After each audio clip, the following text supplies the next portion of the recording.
Well, hello, everybody, and welcome. Today's class is a webinar format.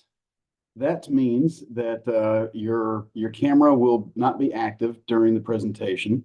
So if you got a question or something like that, you can put those in the chat. You only have to attend now to receive your credit. Your time here is being tracked by Trek, and they will issue your credits usually 5 to 7 days.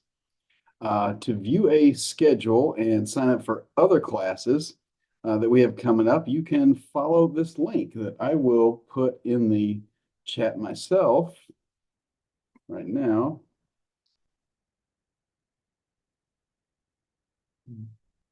Where's the chat? Here we go. There you go. I just put it in the chat myself. So if you ever have any questions about our services or booking an inspection or a class, anything like that, please don't hesitate. Reach out to Lucas Sanders. He is the local regional manager in your area. I will also put his contact info in the chat. We at TLC service the Austin, Houston, San Antonio, all those surrounding areas. So let me get his contact in here as well. Thank you. Thank you very much. Welcome, everybody. Thanks for joining us here. Just a heads up, like I said, we'll be recording this and we'll make it available for anyone who wants to reference it at a later date. If you want a copy, just put your email address in the chat. That way I can copy it and send it over to you. This class is going to be good for 1 credit towards your license renewal, which is pretty cool. It typically takes Trek, 5 to 7 days to post those credits to your account. And unfortunately, there is nothing that we can do to expedite that process. I will submit the attendance as soon as we wrap up here, and Trek will issue that credit for you. You are also going to receive an email with an option to leave some feedback regarding today's class. All feedback and input is welcome. We are always striving to improve our curriculum and your experience. So if you choose not to leave any feedback, that's okay too. You still get the full credit and everything, but we do appreciate your feedback. My name is John Bolton, and I am going to be your instructor today. I started doing inspections back in 1998, and besides a degree in building construction, I have accumulated quite a few certifications and licenses along the way. I've completed over 12,000 various inspections throughout my career, and I've helped train and develop inspectors across the country.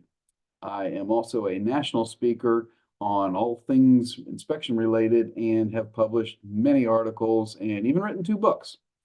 None of this is to brag, just to let you know where I'm coming from and maybe earn a little bit of your trust. If you have any questions as we go through this presentation, feel free to post them in the chat or raise your hand. It's kind of hard for me to watch all these things and use my hands at the same time, so I will do my best. So real quick here, we have some other fantastic classes that anybody can join, anybody in the state, always free, always worth continuing ed. And here's a few of the things we have coming up. Stucco 101 and the basics of heating systems. All riveting classes, I assure you. Now that link that you see here at the bottom, I've posted that link already in the chat for you. That leads to our continuing education portal. If you are interested in attending any of our other classes, follow that link and you can sign up for whatever you want, all worth credit. If you enjoyed today's class, feel free to tell your friends.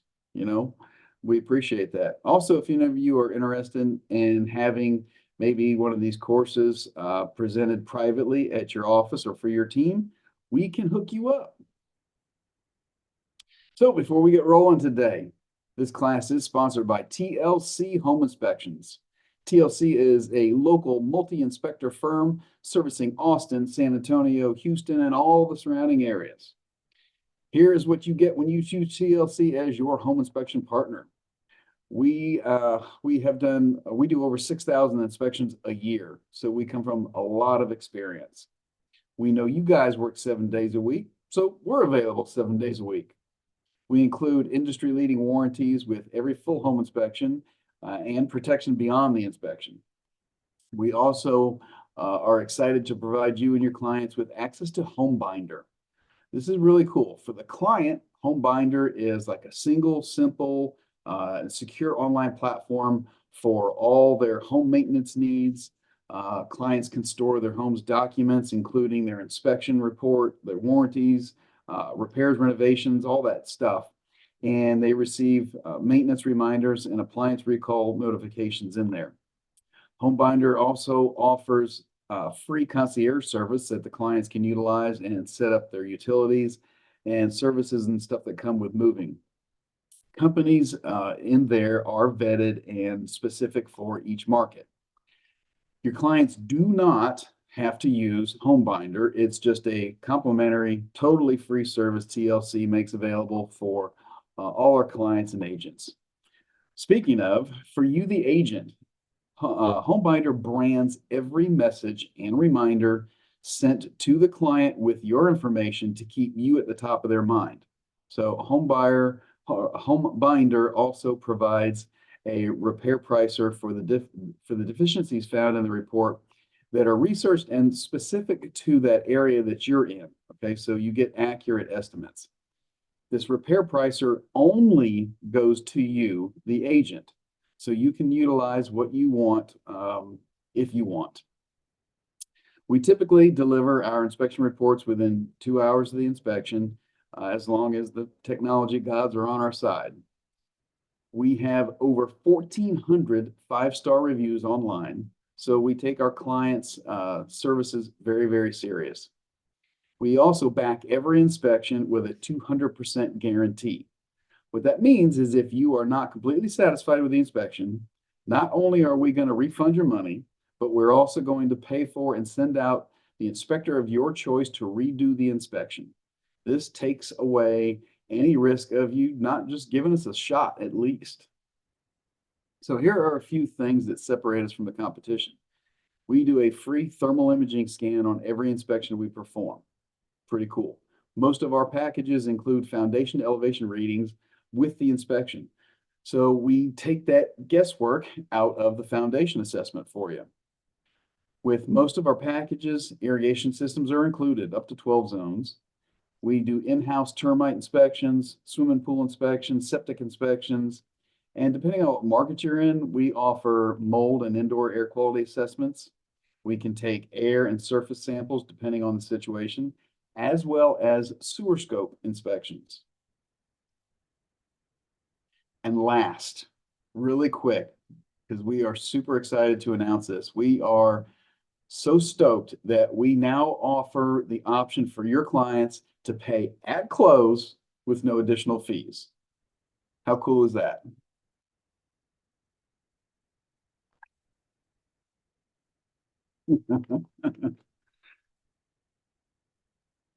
All right. Now let's get into the nitty-gritty, the course objectives. Some of our goals today include we want to talk a little bit about new construction industry changes. We've seen quite a few things, quite a few changes in the new construction industry. Some of the newer building practices that coincide with that as well. Some of the common problems with new construction homes. We're seeing a lot more now, than we used to. Just because how fast prices are going up, quality of materials, quality of the workmanship, things like that. Some of the recommended new construction phase inspections we will talk about, and then we'll talk a little bit about the life expectancy of our homes systems. Now, with the whole COVID-19 thing, it really did change a lot of our outlooks on a lot of different things. One of those being the way we live and view our homes. Our lives have completely changed. Our work has changed. Schools have changed. This all contributed to the relationship that we have when it comes to our living space. Our living space suddenly became the epicenter of our lives. Before, it was a space, that we came back home to at the end of the day and where we slept. But when we got into that lockdown mode, you can't forget that, right? At that point, we tried to figure out how to just deal with all the other things that come with being at home all the time. We started working and eating at home more, spending more family time at home, more activities, more movie nights, etc. Most of us started developing a slightly different relationship within our homes that we previously knew. But one of the things that we saw as a result of this is that many people became dissatisfied with their current living situation. And really, that is a huge factor in the push we've seen for new home construction. With all of the changes in our current market and some of the lingering effects from the pandemic, they've just promoted enormous changes in the home building industry as a whole. We have decided to really make some changes in the way we build homes. That's why when we talk about the homes of the 2023, 24, and our post-pandemic world, so to speak, they're starting to look a little different than the new construction homes that we saw before. All right, let's talk a little bit about those factors now. Because we started spending so much more time at home, the topic of health came into play. A deeper understanding of things like low VOC paints, more efficient HVAC systems, new insulation materials, things like that. These are things that home buyers started to look at as some of these things that give them, that peace of mind knowing that they're living in a healthier home. I'll tell you from a mold perspective, we saw a lot of this. Since we were running our ACs all day long, that electric bill skyrocketed, right? And then people started deciding, you know what? I think a spray foam house that I saw on Chuck and Joanna's show is a good decision for me. Everybody, figures, hey, they can knock their electric bill in half. I will tell you, it is amazing. It works well, but a house with a system, the house is a system of systems, okay? And when you change one thing, it affects others.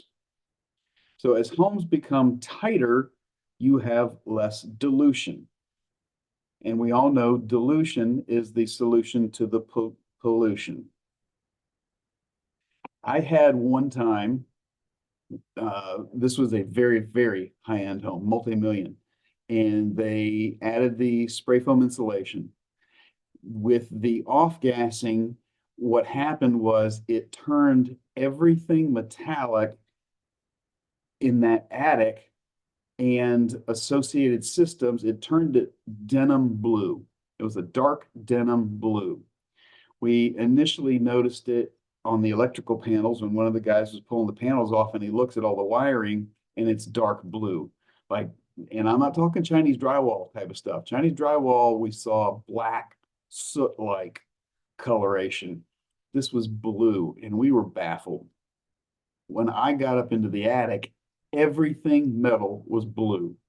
Every speaker that was in the ceiling, every hardware, every piece of hardware, everything up there was blue. Any exposed wires, all that stuff. Turns out, make a long story short, they had to call in a forensic investigation company, and they discovered it was the off-gassing from that spray foam insulation that turned it all, those VOCs turned everything that dark blue. So nowadays, remote work policies have allowed many people to ditch those, high density areas, those city areas, and move their workspace back to their living space, back out in the burbs. A lot of people got fur babies, bought new furniture, painted and fixed up their houses. These all change the environment. When it comes to our open spaces, our open concept homes, we did see a shift also in what was being constructed. Okay, with entire families now living, working, learning, doing all those things at home, that open floor plan became a little bit less favorable, to more, to more than it used to be. We still want that open floor plan, but having those flexible spaces that are separated a little bit became a little bit more ideal. Okay, when we talk to our clients, we're going to talk to them about what they want and what they need. Okay, I'm not saying that this open concept thing is going to go away. They still make a lot of sense. Okay, for homeowners, that like to cook and entertain, things like that. I personally think the open concept will always be desirable, but that's just me. They thought the same thing back in the 70s when they liked the closed environments, right? Uh, there is something nice, though, about some separation, right? The ability to isolate sound, right? I know people who like to create a separate dining area, right? That allows you to focus on the meal, focus on your family. You're not distracted by the TV, the dishes in the sink, those kind of things. So those are some of the things that we may see as far as shifting in the mindset of our clients. And of course, we know between shortages, shipping delays, and that demand, building a home in 2023 and 24 has been challenging. Windows and truss packages can take weeks or even months to procure.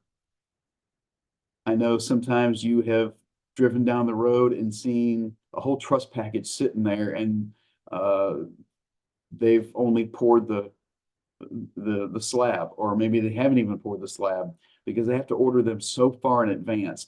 Procurement is still an issue. So proper expectations and patience are going to be key to navigating this whole process smoothly, right? One of the things we want to talk to our clients about when we talk about new construction is just having that patience. Okay, when it comes to that build process, the project itself, these delays, because of these delays and because of the supplies and because of labor shortages, some builders are taking longer, right? I'm going to tell you, the builders, they are absolutely just as frustrated as home buyers, right? Because of this new landscape, it just poses so many challenges to them too. So having that patience and flexibility with them and your clients is going to make that process go so much smoother. Just something to consider as we go into the home building process. Be patient with the builders, please. Set your expectations up front, but still be prepared for things to change. Okay, that environment will shift. Nothing ever goes perfectly as planned. I will say, though, that everything depends. Okay, if you have very good project management, good crews, houses can still be pumped out pretty quick. I recently heard contractors are pushing out houses in 60 days in the villages near me. So it can happen, but as the professional counselors that you all are, you're going to have to manage home buyers' expectations. So as with many things in life, construction standards and practices, they continue to improve, they continue to evolve. I would say improve in some ways, and in other ways, it can make things a little more complicated. Even something as simple as and stupid as cabinet hardware, okay? I mean, you just look at that and they've changed so drastically. The slow close, the no slam, those things have improved. But since we only have, an hour here today, we can't really focus a lot on a lot of the changes, but we will focus on a few. Just things in new construction primarily, okay? Those things that are changing and evolving. We'll start with the interior structure of a new home. Now, most people, when they think of a new home, they envision something called stick framing, like this picture here. And what that means is truck pulls up with a big old stack of lumber. It's all raw cut lumber, various sizes. The framers get to work. They're building walls, ceilings, roofs, things like that, all from that big stack of lumber. There are a lot of truss-built homes now, though. That's where trusses are pre-manufactured at the factory, and you just install each truss unit one at a time, saving a bunch of installation time. With those truss systems, those homes, and with some of them are even doing prefabricated wall systems, where all the walls and the trusses are built in the factory. Then you get on site and stick everything together. We're seeing a much needed drop in the need for super skilled labor, right? And we're seeing a huge reduction in time it takes when it comes to framing the home. With a stick-built home and a skilled team, it's going to take 2-4 weeks to frame a house, maybe 3 to 4, depending on the size. Whereas this truss system crew, they can frame it in 2 or 3 days. Big difference. Another thing that we've seen evolve over the years, and we saw this kind of start in the early 2000s. Some of those early 2000s homes had some significant issues when it comes to our PEX supply lines. PEX stands for cross-linked polyethylene. It's a flexible plastic tubing similar to the infamous polybutylene. And unfortunately, that's not the only similarity.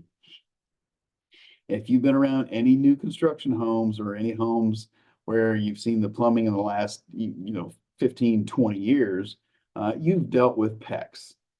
PEX is lightweight, it's simple to install. You can even do a lot of this work yourself with the piping you purchase from big box store and SharkBite fittings. Some of the downsides, though, with PEX are going to be things like dezinkification, chlorination degradation, chemical permeation, oxidation, stress cracks. It's definitely not suitable for outdoors. It's not UV rated. It deteriorates very quickly when it's exposed to UV, i.e. the sun. So don't ever let PEX lines be exposed on the exterior. Spray foam insulation. It's another really, really cool technology. We've seen a much wanted and needed change in our newer homes. Spray foam insulation is an insulation and an air barrier that helps seal walls and floors and all kinds of cavities, against air movement. Spray foam you can spray it in open cavities, anywhere there's a little hole that you can stick the device in. So like new construction, attics, the wall cavities, crawl spaces. You can still even use it in existing homes and commercial buildings too, okay? Spray foam, what's neat is it never loses its loft or its shape, unlike fiberglass or cellulose that compresses over time. It won't ever compress, sag, or settle. There are a lot of reasons why spray foam insulation is a premium product that homeowners choose. And the main one is usually, the impact on your utility bills, right? If you're experiencing high energy bills year round because your home just can't maintain a constant temperature, then the air seal created by spray foam can obviously help. This seals the whole building envelope so air can't leak into or out of your home, which means your furnace and your air conditioner won't be running constantly. This is going to end up saving you money on your utility bill. On a conventionally insulated house, our attic space is typically ventilated, to the exterior through upper vents and lower vents. And our homes aren't sealed up as with spray foam. When we spray foam a home, we seal that home extremely tight, which affects other systems, like I mentioned before, like our HVAC system. We start to use the AC system less because the interior temperature is more constant, but it may not run long enough to dehumidify, meaning that the system will cool quickly, but it doesn't run long enough to effectively pull the moisture out of the air. So things like a dual stage or an inline dehumidification system can be installed. That enables the system to continue to dehumidify. Because, excuse me, if we all, excuse me, if we don't do that, we let the humidity level build. We start to create conducive environments for things like mold growth. That's why it's important to let it run and dehumidify. There are two common types of spray foam. You have open cell and closed cell. As your home shifts and settles, that kind of thing, open cell will move with the structure a little bit so it won't crack and pull away from the studs or the rafters. It also allows water to move through the material. So when you have a roof leak, the material doesn't soak up the water, it moves, it passes through. When it becomes wet, it will dry. Closed cell spray foam insulation it's also spray applied, but that creates an air seal. Now, we don't usually recommend closed cell for homes, although I'm like there's some instances, there's always exceptions, right? Where it's a better fit than an open cell, especially if it's got very limited space or something like that. But when there's a leak with the closed cell, water's not able to pass through. Sometimes it just spreads, and it obviously it makes it difficult to locate leaks sometimes. AFCIs are all ERC fault breakers. You have probably all seen this on an inspection report, right? The codes have changed as far as where these are required in a home, but have been required in bedrooms since 2002. And nowadays they're required throughout the house, just about everywhere. AFCIs detect unwanted electrical arc before it produces heat and de-energizes that breaker. Their intended function is to prevent house fires. Okay, so in older homes that have aging, deteriorated wiring, unprotected circuits, installing AFCI devices can be a great safety upgrade. Now, we all know that nail punctures and loose connections, those things can occur at any time. And since small arcs differ from a short, a typical circuit breaker, all your other normal ones, might not detect such electrical leaks, but the AFCI will. They're like a smart breaker, if you will. They actually have circuitry in them. So older homes can be retrofitted with AFCI breakers or even receptacles. It'd be a great option for old homes. CSST. What is CSST? This is something we get asked about a lot. A lot of people have concerns over CSST. If you don't know what that is, it's corrugated stainless steel tubing. It's often seen up in the attic, okay? These are the gas lines that supply appliances with gas throughout your home. We do see some of the rigid pipe, but that's primarily the flexibles, what you're going to see in residential work. There are some safety concerns with these, though, if they're not properly bonded. So when lightning would strike a house, it has a tendency to jump or arc across to the CSST, burning a hole in the pipe, and now you have a freaking blowtorch in the attic. So bonding helps eliminate these arcs by removing the potential, just like you see in pool equipment. You can see the bonding clamp right here. It's usually visible outside where the pipe penetrates the house, okay? The original CSST is yellow. The newer version, it's black, and it's called Counter Strike. I think part of the color change is the stigma, but the newer version here is black, and it's supposed to be more effective, work better. some of the things we've seen evolve over the recent years is huge desire for smart home technology, right? It's definitely something we see becoming more and more prevalent and more desirable in our new homes and for new home buyers. They start to expect some of these things. The main factor driving the desire for smart features, right? It's simply the convenience. Here are though, let's look at a few financial benefits. It increases your energy savings, right? Many smart home technologies include features designed to save and conserve energy. That's what they do. They provide protection and security.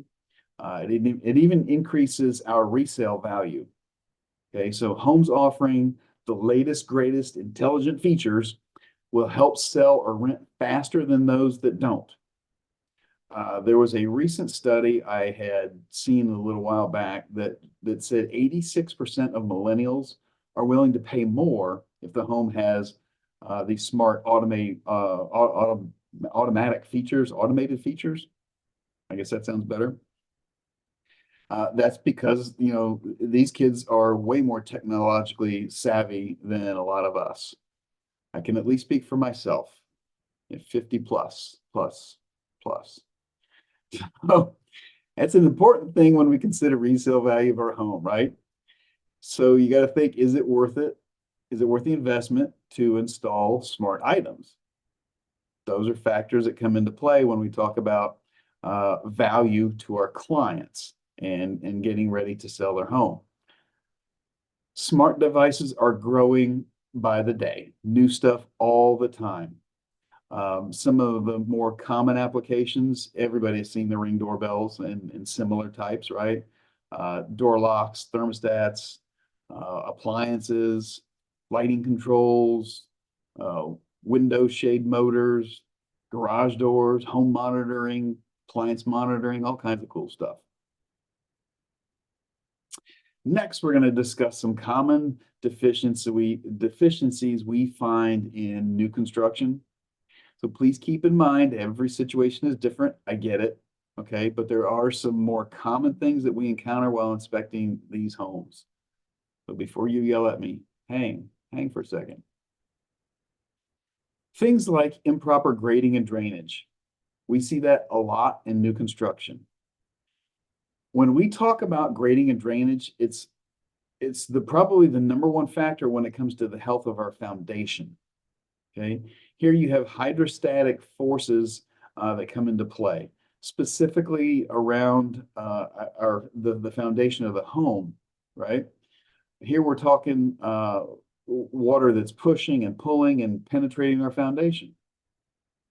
So improper grading is a key component to a healthy foundation, especially in the long term. We see a lot of shrinkage cracks in concrete. Now, this is an important one to talk about because our concrete foundations are now very commonly post-tension cable systems, right? So what happens is we pour the concrete, those cables are already installed and they're slack, meaning there's no tension on them or anything like that. The concrete sets, let it cure for 10, 14 days. Then they go out and they pull those cables across tens of thousands of pounds of pressure and basically tighten that slab up real tight. So what we're doing is creating all of these internal forces inside the slab that give us that structural integrity within the slab. When it comes to cracks, you're going to see them. All right. It's Texas. It's hot. Concrete cures fast. So as it cures, it's going to shrink a little bit and cracks are going to happen. But as they pull back together with those post-tension cables, those cracks that have kind of separated come back together. We also see separating wood floors, incomplete construction. We see a lot of that, especially now. We are short on skilled laborers and things happen. That's why phase inspections are so critical right now. There's always a chance that the company who built your home overlooked something, installing fire blocking, missing insulation in areas, incomplete tiling, caulking, etc. Usually these issues are minor, but it is important to address those before you move in, right? I mean, we're all aware of the labor problem nowadays. We're not necessarily getting the best and the brightest. Matter of fact, anybody here, hear about the construction worker that accidentally cut off his ear with a power tool? Yeah, everybody is frantically running around looking for his ear, and so they can take him to the hospital. And one guy finally yells, he says, "I found it!" Holds up the ear, and the guy that lost it looks at it and he says, "No, that's not mine. Mine had a pencil behind it." I'll be here all day for at least an hour. Overlooked painting. One of the most common new construction home defects is overlooked areas that don't get paint, right?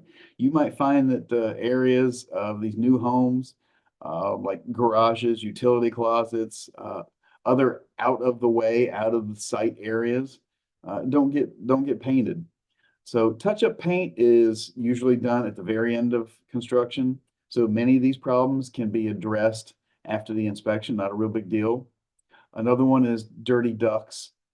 Construction creates a lot of dust and debris, right? Which can build up in your ductwork, damage the AC system, clogging it, or even affect the air quality of the home if it's not removed. You'll get floor registers and evaporator coils that get all dirty. These should all be sealed or covered up during construction, but we often see the covers are damaged or poorly installed, not installed, whatever. So because of this, we often see a lot of sawdust and wood and that kind of thing in the registers. Drywall dust, big one. Improper plumbing connections. An issue we see sometimes are fixtures where the hot and the cold are backwards, right? Hot should be on the left, cold should be on the right. Think about that. You've been doing that for years, right? At the sink. It's been that way for a reason because that's what the code says. Hot's on the left, cold's on the right. One of the most common issues are crimps that are not properly installed on piping, and that can result in insurance coverage issues if you ever have a leak.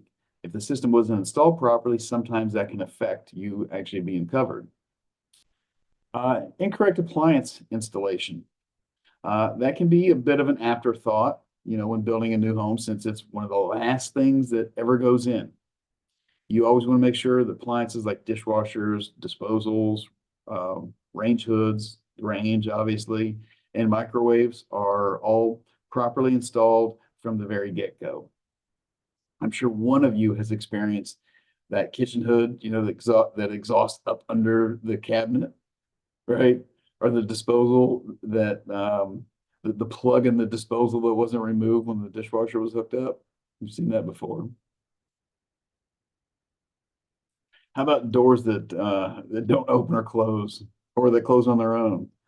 Right. This is why it's so important on a phase inspection to have that framing inspection done.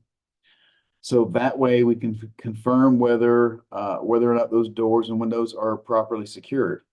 Because installation plays a huge role during high wind events, right? In the performance of that opening.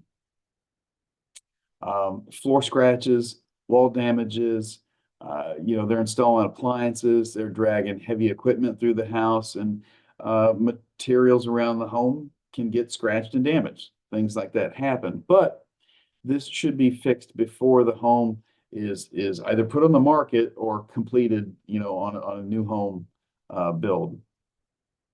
So be on the lookout for scratches in wood floors,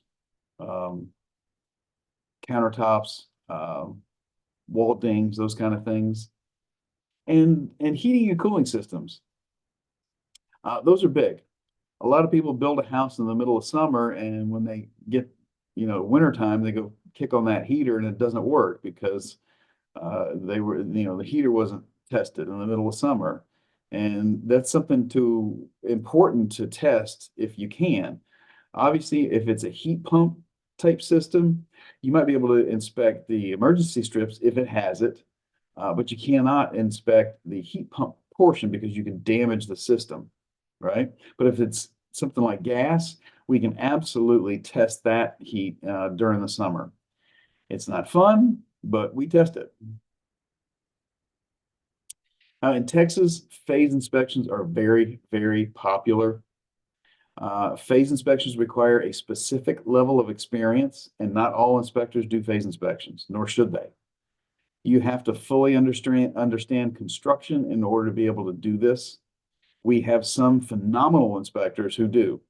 We have some inspectors who are, 30 plus years in the building industry as builders and project managers and stuff. But this is something that is, it's a specialized inspection, and we want to make sure that we take care of the client properly and have a qualified person do these.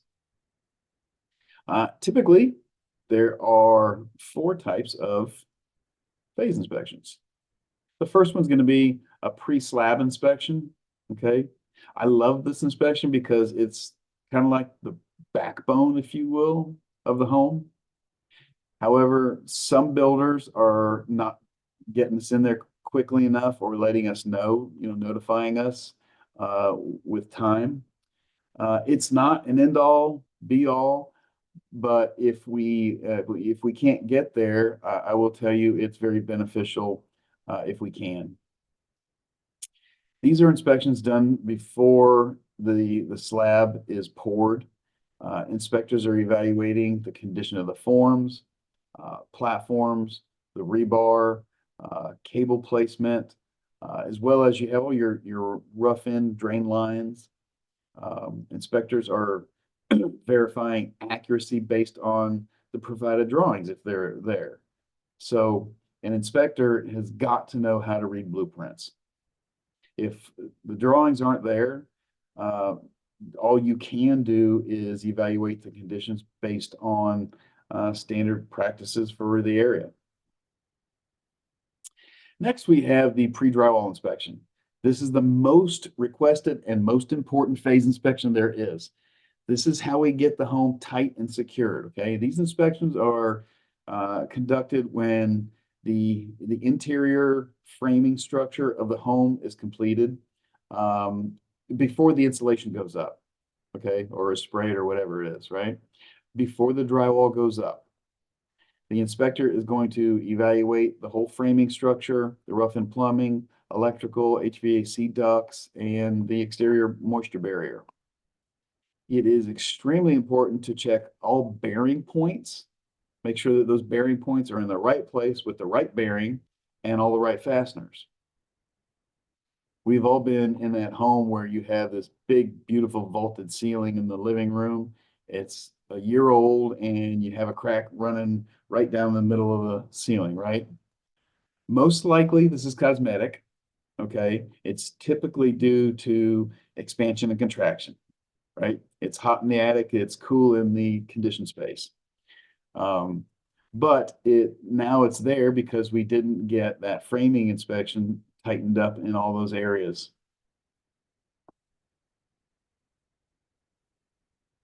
Then, of course, our closing inspection.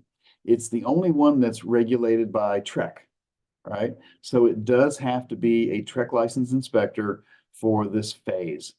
It's a very important thing because nobody wants to move into their brand new home and have a laundry list of problems that the builder takes 2 years to fix, if they even fix it at all.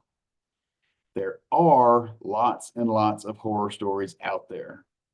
People who didn't and wish they had ordered the final inspection, right? A lot of people ask me, well, John, the builder has their own inspection and their own third-party inspector. Why do I need yours? Well, one, are they qualified? 2, are they working in your best interest or their client's best interest? Their client being the builder. Well, those are the third-party inspectors that they're those ones that work for the warranty company a lot of times, right? There are specific things that they're looking for. They want to make sure that the house is going to be structurally sound and the things that they're covering are built right.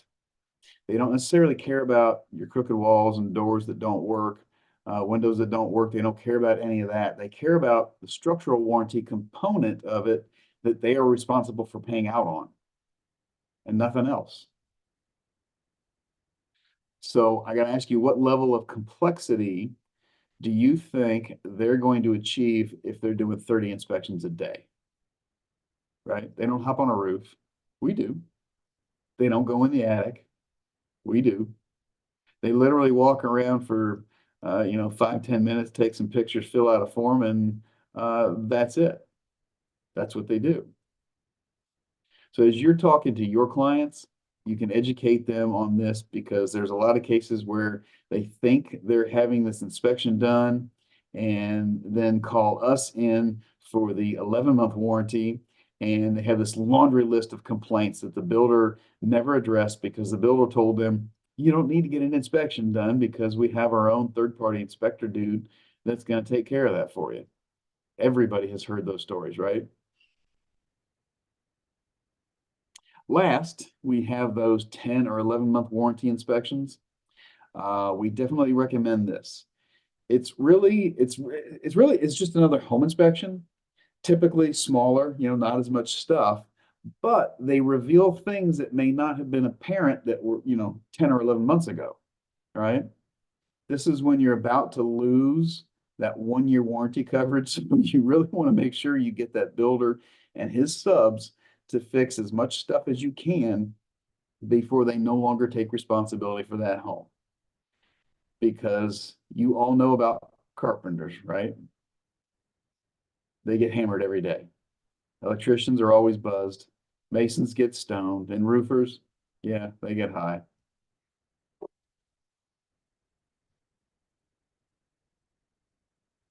Entertaining myself at this point. Now, when discussing newly constructed homes, really one of the big questions that comes up is how long is this thing going to last? The answers are going to vary widely. Climate's going to be a big factor. Material, workmanship, it's going to be a big factor, right? One way to plan for the expense of owning a house beyond the mortgage payments, beyond the insurance, taxes, is to know the life expectancy of the various components. Simply put, what is the life expectancy of the various systems throughout the home? And please note, these are averages. That's it. Life expectancies can be affected by several factors. Maintenance is going to be huge. That will impact the life expectancy dramatically. So I'm only talking averages here. Common life cycle for a slab foundation, a post-tension cable system, about 100 years, maybe longer. So I recommend calling in for that 99-year inspection.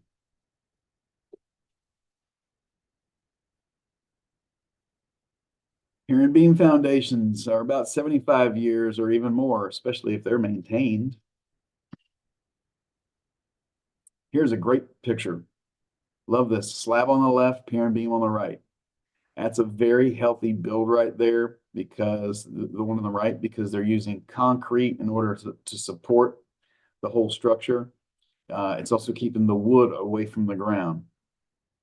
It's also difficult to look up here and see, but they're using the hangers appropriately and things like that. So there's definitely a big difference between newer pier and beam style homes and older ones that we're used to. As for common life cycles of shingles, 3-tab, you're looking at 15 to 20 years typically. Metal roofs, 40 to 70. Tile, maybe 50 to 100. And flat roofs, depending on the material, 10 to 20 years. Now, roofers will refer to a roof's life cycle, as to the next hailstorm that hits, especially if you're in the Dallas area, right? I think we've all probably experienced that in one way or another. We get a lot of hailstorms in Texas. I used to be a roofer. That was back when I was shingle.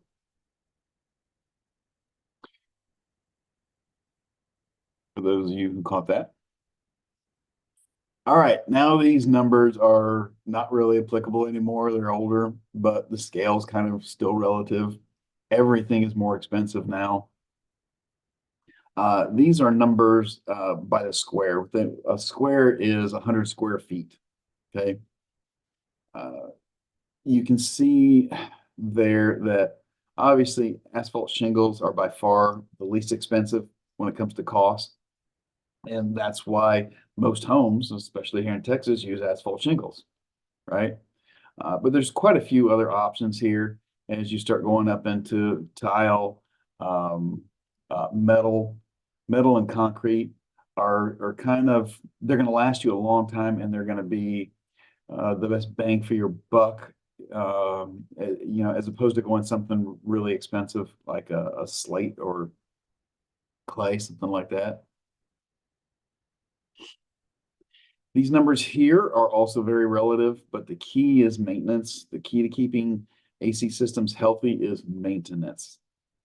You can see here furnaces typically 10 to 15 years, boilers 20 to 35, AC systems anywhere from 15 to 20, heat pumps 10 to 20. These are some good ideas for you, you know, for what you should expect. The neat thing is these ductless mini split systems that we're seeing here, they're all heat pump systems and they operate very efficiently. So we can see these things, these new mini split systems lasting 20, 30 years in a lot of homes. That's cool, right? Pun intended. Well, these are the most common lifespans that you're seeing here. Many homeowners or their insurance companies choose to replace the AC system sooner. As the system ages, it will gradually become less reliable, less efficient. Your repairs start to increase. Utility costs start to increase. So once the system hits, you know, 15 years old or so, the monthly energy savings from upgrading to a newer, more efficient model can often justify that initial investment, especially if the current system is unreliable or has major problems. There are things that can reduce the lifespan of AC equipment. I already mentioned before, number one is maintenance. You don't maintain these things. Uh, the filters, I can't tell you how many filters and evaporator coils I've looked at that are just disgusting, that are nasty. That's going to affect the longevity of the system and the indoor air quality. If a system is oversized or undersized, that is going to affect its life cycle. Installations in salty or corrosive environments, that's going to affect the life cycle. Here's a few common life cycles of plumbing components. Based on manufacturer's suggested service life, the life expectancy of a water heater, 8 to 15 years maybe. Supply lines anywhere from 20 to 70, depending on the material. Drain lines could be for life under ideal conditions. And faucets and sinks anywhere from 5 to 50 years. These are just a few to take note of. Electrical. The simplest way to understand your home electrical system is to think of it as an elaborate subway system for electrical current, right? Your home's electrical system is constantly commuting power at very, very fast speeds to many different destinations. The journey starts back here with your power company and it ends up in your living room and your lights, your fixtures, your appliances, things like that. And while the endpoints, you know, the switches and the breakers wear out with time and use, the copper wiring itself, that should last you a lifetime. Electrical work can be very difficult and expensive. I didn't realize how how difficult it was being an electrician until I tried it myself. I was shocked.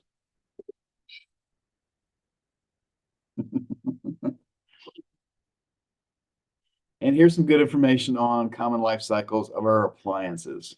Just averages before anybody gets all upset.